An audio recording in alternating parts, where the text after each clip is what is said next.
ريفيو جديد وفيديو جديد من دوحة.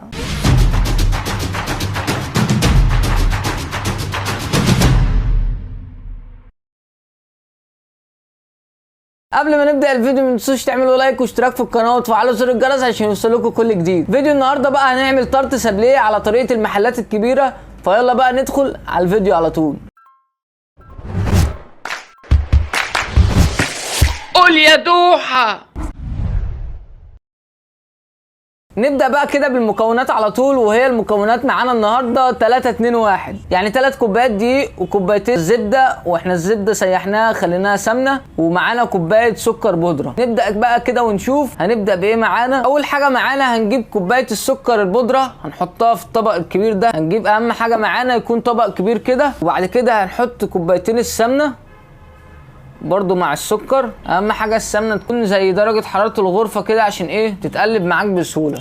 وهجيب كيس فانيليا نحطهم ايه على السكر والسمنه، نقلب بقى كده ايه كله في بعضه. هنغسل بقى ايدينا كويس كده ونبدا بقى ايه ندعك كده ايه كله في بعضه. هندعك كله في بعضه بحيث ان اللون هيبقى فاتح كده شويه.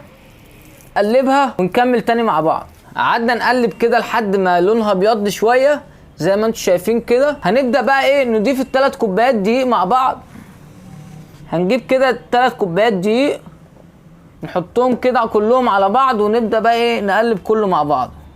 بعد ما جمعنا العجينه كده زي ما انتم شايفين، هنجيب بقى الكبات دي كده.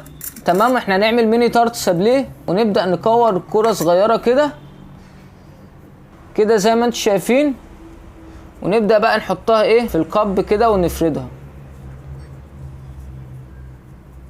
عملت كده 2 زي ما انتم شايفين. بنحاول نفردها كده في الكب زي ما انتم شايفين ونفردها في الجناب. هكمل بقى الباقي وارجع لكم تاني. هنبدا نخرمهم ايه واحده واحده كده علشان كلهم ما يتنفخوش. فهنبدا نخرمها كلها كده اهو زي ما انتم شايفين كده. هنخرمها بقى في كل الكبات علشان ايه ما تتنفخش مننا. هنحطها بقى كده في الفرن لمده 10 دقايق ربع ساعه على درجه حراره 180. هندخلها بقى في الفرن كده دلوقتي، واول ما تطلع هوريكم بقى هي عامله ازاي. هنجيب بقى كده زي ما انتم شايفين معانا اي فاكهه عندكم، مثلا يعني انا اللي كان متوفر عندي الكيوي والمانجا. هنبدا بقى ايه نشيل مع بعض كده، هنخبطهم خبطتين هتبقى نازله كده زي ما انتم شايفين. ونبدا بقى ايه نزينها كده بالكريم باستري. نحطها تاني في الكب، بعد كده اشيلها في الاخر. نبدا بقى نزينها كده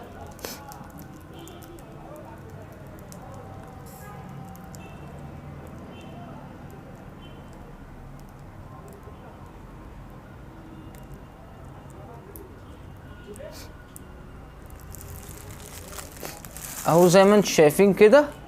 نحط مثلا بحيث ان هما يدوا شكل كده. بعد كده برضو نحط ايه وحدتين مانجا كده. المانجا بحطها في الفريزر شويه علشان تبقى جامده شويه وماسكه نفسها بعد ما بقطعها مربعات اهو كده مثلا زي ما انتم شايفين. احط لها بقى زي ماده ملمع كده عشان تدي تلميعه كده حلوه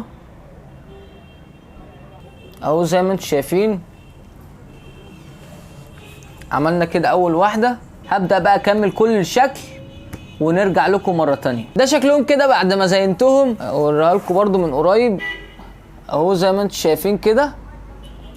فبصراحه يعني شكلها حلو واكيد الطعم هيبقى روعه. يلا بقى كده ايه نشوف الطعم معانا. نبدا كده ونشوف الطعم. بسم الله.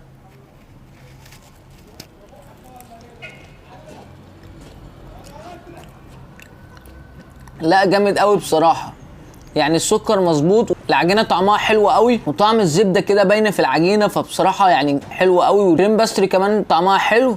بقول لكم على الوصفه بعد كده، او ممكن تكتبوا طريقه العمل بتاع الكريم باستري، سهله قوي مش صعبه يعني. كمان المانجا بقى مع الفواكه المحطوطه فهي حلوه قوي بصراحه. بس وده كان فيديو النهارده. يا رب يكون عجبكم الفيديو ده. ما تنسوش تعملوا لايك واشتراك في القناه وتفعلوا زر الجرس عشان تشوفوا كل جديد. وقول يا دوحه.